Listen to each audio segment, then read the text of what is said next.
মানুষকে ফোর্স করে এবং মানুষকে প্রেশার থ্রেট করে ভালোবাসা কখনো অর্জন করা যায় না। ভালোবাসা অর্জন করতে হলে সত্যিকারের ভালোবাসা প্রয়োজন হয়।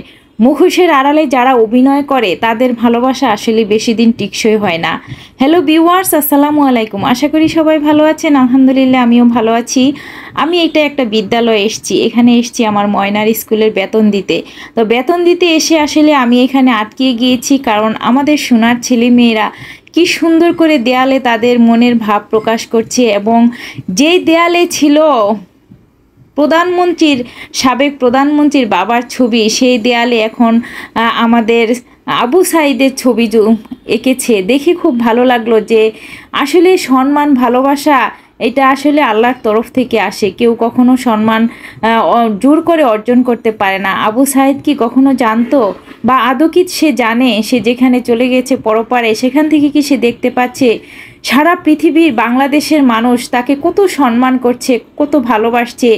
যেই দেয়ালে ছিল বঙ্গবন্ধুর ছবি, সেই দেয়ালে এখন আবু সাইদের ছবি।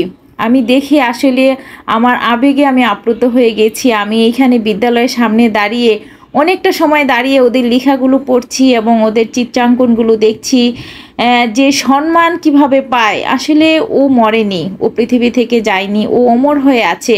ও সারা জীবন আসলে ও স্মরণীয় হয়ে থাকবে আমাদের এই পৃথিবীতে, বাংলাদেশে। কারণ আবু সাইদ, মুগ্ধ, ওদের নাম আসলে স্বর্ণাক্ষরে লেখা থাকবে ইতিহাসের পাতায়। আবু সাইদের বাবা মা আসলে গর্বিত যে এমন সন্তান জন্ম দিয়েছে, যে অতি সাধারণ একদম পাড়াগাঁয়ের একটা ছেলে, সে নাকি দেশের জন্য জীবন দিতে পারে, দেশকে এত ভালোবাসতে পারে। তার দিকে তাকিয়ে আসলে আমাদের এই জেনারেশনের ছেলেমেয়েরা কত কিছু শিখেছে, কত অ্যাক্টিভ হয়েছে, কত তারা স্বাধীনতা পেয়েছে। দেখেন এই যে ছবিটা, এটা আবু সাইদের ছবি, এখানে বঙ্গবন্ধুর ছবি ছিল। তো এটাই আমার ভালো লাগছে যে আসলে কেউ চাইলে জোর করে অর্থ দিয়ে সম্মান ভালোবাসা কখনো অর্জন করা যায় না। ওই যে উপরওয়ালা একজন আছে আল্লাহ তাআলা, সে চাইলে সব কিছু করতে পারে।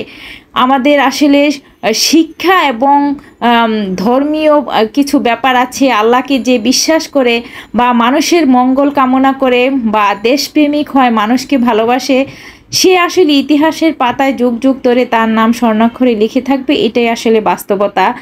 অস্ত্রের মুখে কিংবা হুমকি দিয়ে কিংবা আয়নাঘরে আটকিয়ে রেখে কেউ কখনো ক্ষমতা কিংবা ভালোবাসা ধরে রাখতে পারে না এবং পারবেও না। তো আমাদের এই সন্তানদের জন্য অনেক অনেক দোয়া ভালোবাসা রইল, কারণ তারা নিজ দায়িত্বে এগুলো আসলে করছে। আমি একটা স্টুডেন্টকে জিজ্ঞেস করলাম যে তোমাদের কি এগুলি নিজেরাই করছো না তোমার টিচাররা বলে যে না আন্টি, টিচাররাই বলেছে, আমরা নিজ থেকেই করছি, টিচার আমাদের পারমিশন দিয়েছে।